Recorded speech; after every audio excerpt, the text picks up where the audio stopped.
Hello and welcome back to my world of stuff. My name is Paul Mount. I hope you're enjoying this unseasonable September weather. What a scorcher. It's officially a heat wave. We've had 2-3 days of hot weather. It's a heat wave. We'll be rationing water soon. I'm sure it's coming. It's nice to have some late summer sun, I suppose, but it's just so humid. It's very hard to sleep. And I was out and about today and I was drenched just walking around the shops. But let's make the most of it because it's going to change in the next few days and winter draws on.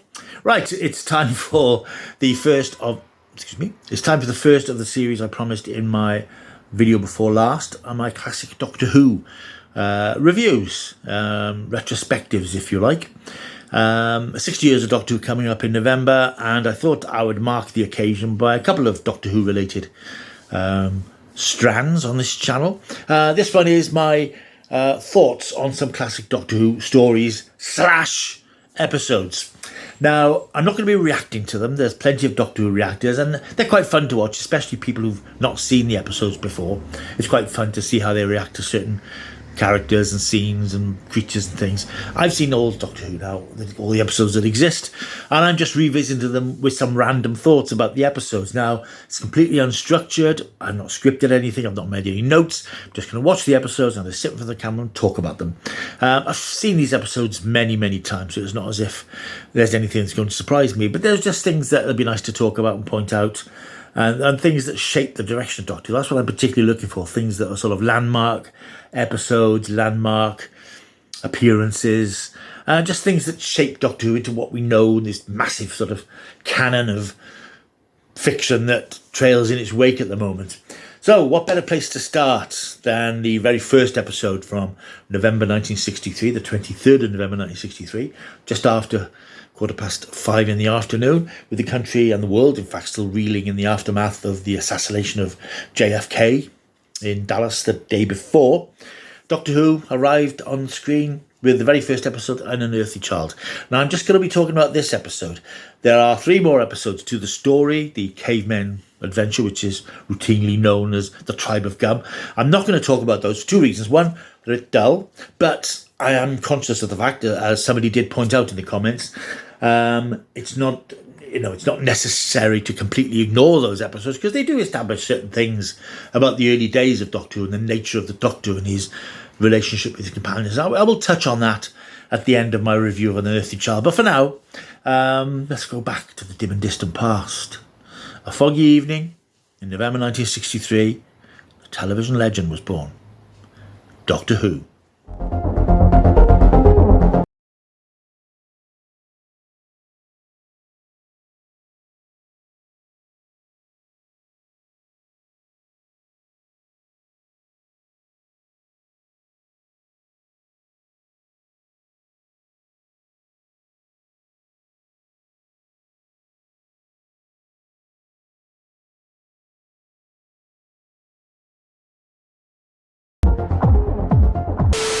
And we're back.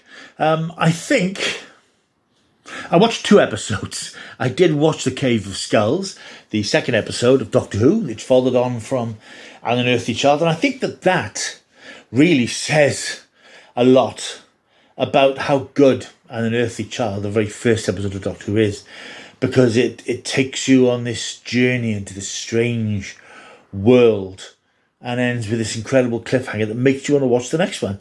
And even though I knew what was in store, I watched the next episode. And An Unearthly Child, what a fantastic piece of television that still is. It is, I can't imagine a better way to introduce Doctor Who to an audience. And I think it's interesting that when Doctor Who came back in 2005, Russell T Davies took a similar sort of narrative approach, because An Unearthly Child, of course, introduces the Doctor by way of an ordinary, relatable 1963 characters. Basically, the story, as you know, is Ian Chesterton and Barbara Wright are teachers at Coal Hill School, and they're a bit bemused by one of their pupils, 15-year-old Susan Foreman, who seems to know more than most 15-year-olds. She seems to confound them at every turn, and she's a bit odd, she's a bit strange. Barbara is particularly concerned about the girl, who appears to live with her grandfather in a place that she can't find or identify. That's an interesting point. I'm sure it's been picked up before, But Ian and Barbara having a discussion in the classroom in one of the very first scenes. She says that she got the address 76 Totters Lane from the school secretary and went to pay a visit on the grandfather to try and get him to take a bit more interest in Susan.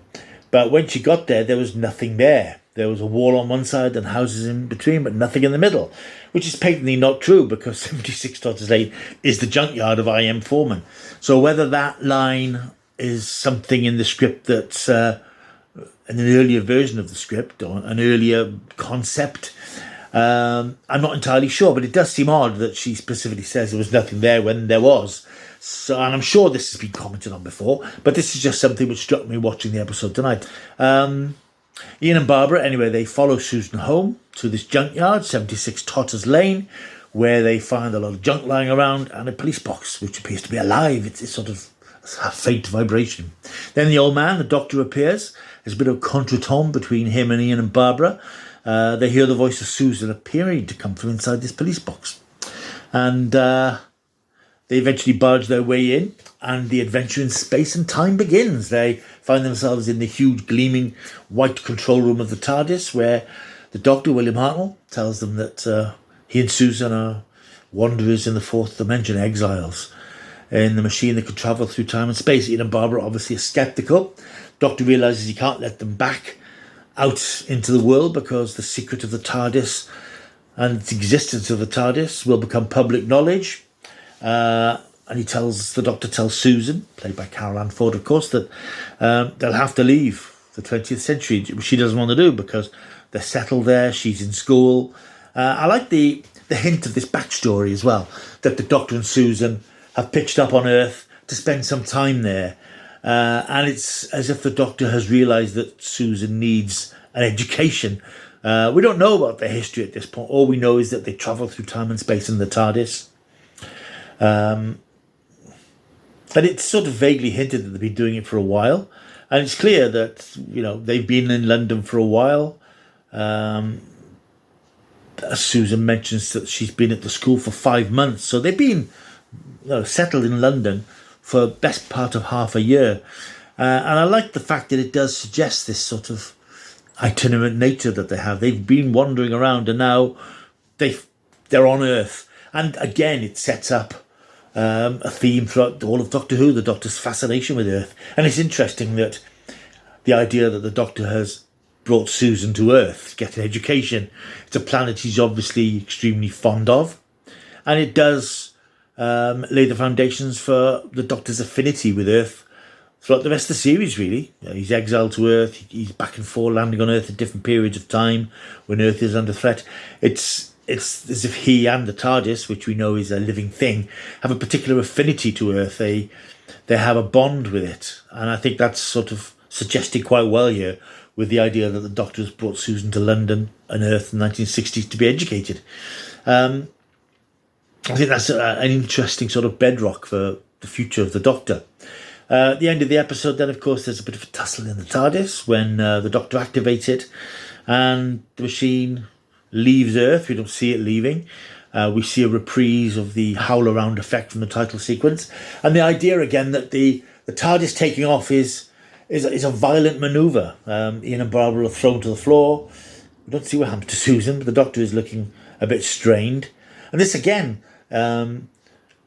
is projected back in 2005 when Russell T Davies brought the series back. When the TARDIS lifted off or moved, there was a lot of rattling and banging and shaking, and he and Rose had to hang on for grim life, grim death even, because the TARDIS seemed to be all over the place. So there's lots of little things here that sort of recurring little motifs. And as I said, I think that the idea of introducing the Doctor from the eyes of identifiable characters, it's the way to do it in a thing like this, because you pitch up in a story that has a mystery. Who is this girl? Who is this man? What is this police box thing? And those are the mysteries that drive the story and compel the viewers to keep watching. And it's what Russell T Davies did then in 2005 when he brought the series back. We met the Doctor through the eyes of Rose, a normal girl living in London, working in a shop, a dull, boring existence. And then she comes across the Doctor who changes her life. And this, of course, is what happens to Ian and Barbara. They are set off on this adventure, which takes them across time and space, puts them in incredible dangerous situations, but changes them. And I think that's a very interesting sort of reflection of 2005 and 1963. Looking at the episode as a piece of drama as well, obviously it's 60 years old in a couple of time. That's incredible.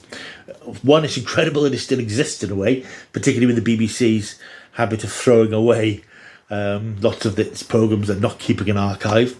But it was something they didn't do at the time because they just didn't have the capacity for it. And I think television was considered to be something ephemeral, and people would watch it and then move on and forget about it. But luckily, a lot of early Doctor Who exists. Frustratingly, of course, a lot of it doesn't, but there we are. But we're very lucky to have this story. And in fact, most of the first season still exists. But we're so lucky to have this 1963 gem still available to us to watch on BritBox as I watched it tonight. It's just a really well-written script by Anthony Coburn, the Australian writer who was tipped to write a lot more Doctor Who. He's often been considered one of the creators of the series. He wasn't, but he wrote the first 4-part serial. He was supposed to be writing another serial called The Robots, which eventually didn't work out. But it's a very, very well put together first episode, which creates this mystery, this, who is the Doctor? Who is Susan? What's going on here? And the performances, it's 63, but there's nothing horribly dated about the performances, about the dialogue. William Russell and Jacqueline Hill, who play Ian and Barbara, very naturalistic in their roles as these two curious, well-meaning teachers who have this sort of, quite relaxed relationship with one another. They're sort of swapping their experiences with Susan and the strange things she's come up with in the classroom. And Barbara's got this real vein of concern for Susan. And that's something which is a characteristic of Barbara going forward. She's always concerned about the people that they meet. And they're doing the right thing and helping, and the motives are for the best. They're not just adventurers. They're in a position to help people. And that comes across here because she's very concerned about doing something for this girl who doesn't seem quite right. Susan is played with really interesting alien charm, if you like. Caroline Ford's often complained about the role, that it wasn't what she expected it to be. And I think she's very good in this first episode because she seems otherworldly. She's always had that look about her, those sort of sharp cheekbones, and that look makes her look slightly otherworldly. And of course, it's very well set up here because she's given a book on the French Revolution and she looks at it and says, that's not right. And there's even the scene where she's listening to the radio and she's doing these sort of hand dancing movements, which are clearly, not what your typical teenager was doing in 1963. And she plays it with this real teenage zest, if you like. And it is a great performance. Looking at the performance in terms of, she does fluff her lines a couple of times, actually. But it's a good performance because she does come across as this slightly otherworldly girl, this unearthly child. It's a really impressive first episode. And it is hard to imagine how the show could have set itself up any better. And it stands up really well, I think, as a piece of television as well. It's all studio-based. But the schoolroom sets are very good. The TARDIS set is, of course, magnificent. And it just looks good. But regardless of the fact that it was made 60 years ago, if, as a lot of people do, find it hard to watch black and white television and black and white films, what makes this work and what makes this so watchable is the fact that it's just such a damn good script and it's such an interesting mystery. And you have to put yourself in the mindset of people in the 1960s who were watching this and had never seen anything like this before. We'd had science fiction films, all the B movies of the 50s, but science fiction on television, we'd had Quatermass and some shows for kids. But this was something else. This was something which must have sort of blown people's minds in a way. The whole idea of the TARDIS, a police box with this massive interior. It owes debts to H.G. Wells, C.S. Lewis, all these people.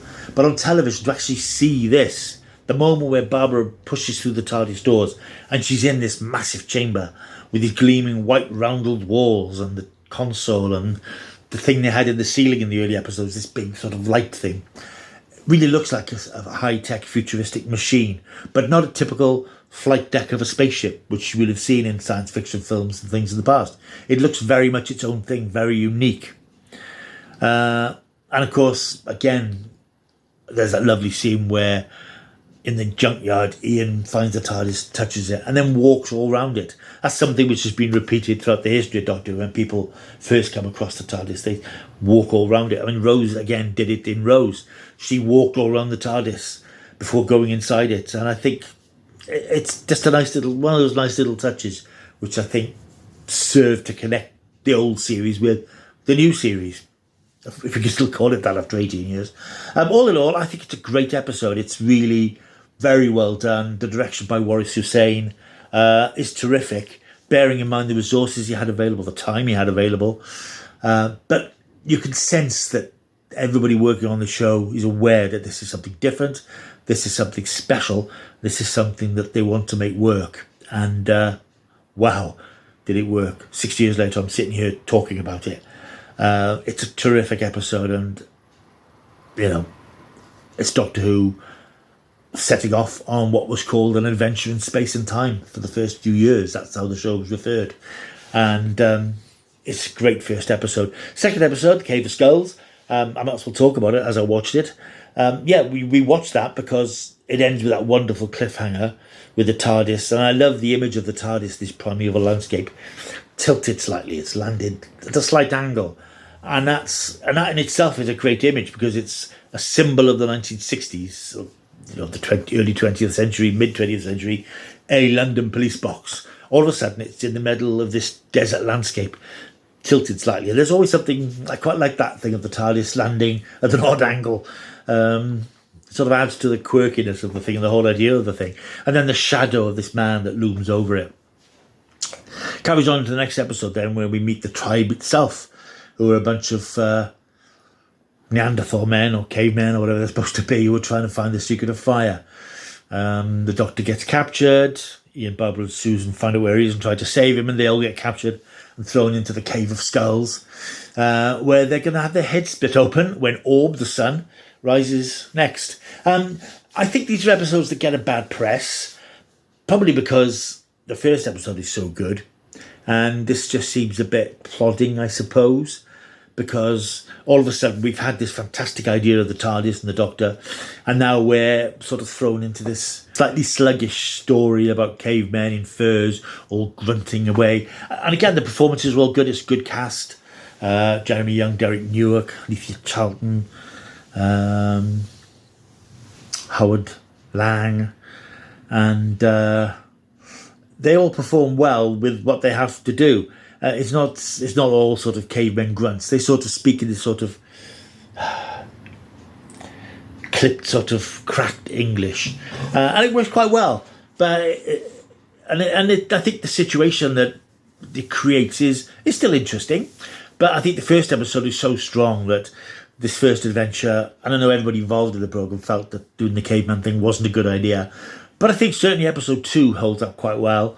It's very well made. It's quite threatening. It's quite dark, really, the whole idea of this rather savage bunch of cavemen who are quite happy to sort of split people's heads open. It's quite sort of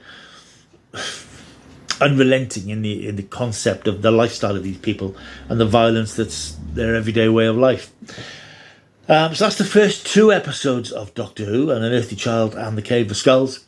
It's a great start. I mean, I watched it again tonight, and I know it word for word. It's one of those ones I do know word for word. But it always captivates because it is such an interesting way to start this story that's still being told now, 60 years later. A fantastic episode. If you've never seen it, and you would have seen it, of course. It's on BritBox or ITVX via BritBox or whatever. Of course, it's on DVD, it's on Blu-ray. In fact, it's not on Blu-ray yet, but it's on DVD. It is. I can't imagine a better opening episode for Doctor Who, possibly because it's the one we have and it's the only one that exists, but I think it's so well crafted, and it creates that mystery of the strange girl and her strange grandfather. A word about William Hartnell, of course. I don't think I mentioned him. It's a really good performance from him as well. He is sort of malevolent and determined to protect himself and Susan in that first episode. Quite contemptuous of Ian and Barbara because he's a superior mind and he regards them as inferior beings, of course. But interestingly, in the second episode, although William Hartnell, or the first Doctor, has this reputation for the first couple of series of being quite ruthless and self-serving, and we certainly see that later on, in the second episode where they're tied up in the Cave of Skulls, he's really very apologetic, and, he accepts full responsibility. It's all my fault sort of thing, which I'd forgotten about really, because I'm so used to later on him showing that ruthlessness, just want to get back to the TARDIS at any cost. But here he's very apologetic to Barbara and Ian, and this is all my fault. I'm so sorry, sort of thing. But it's a good performance, and it's a shame that he often gets dismissed because of the fluffs and the ill health started to show itself with him remembering his lines and things. But it's a very towering and charismatic performance. We owe it all to him. Right, I think that's enough on An Unearthly Child. Let me know what your thoughts are of this episode. I hope I've done it justice. As I said, I've gone into this, I want to go into this watching the episodes, then just talking about them, and I'm making notes mentally as I'm watching them about things I want to mention. But if there's something, particular aspects of these stories that I haven't touched upon, please feel free to leave a comment down below. Let's get a bit of a dialogue going about this as I travel through the history of Doctor Who over the next couple of months until the anniversary episodes arrive in November. Right, thank you for watching. Don't forget to like and subscribe if you've stumbled across this channel and think it was okay. Stick with me on this journey. Leave a comment, like and subscribe, share, tell your friends, etc. I'll be back in the next week or so for more classic Doctor Who. Thank you, incidentally, for all those people who left some comments and left some recommendations of episodes they'd like me to watch. I will do as many of them as I can. I'm not entirely sure what the next one will be. It will be one of the ones that's been suggested to me. And my original plan was to do one from each Doctor, but when the suggestions came through, there's just so much interesting stuff out there that I'd like to be able to talk about. So we shall see. Right, thank you again. I'll see you soon. Until I do, keep taking the stuff.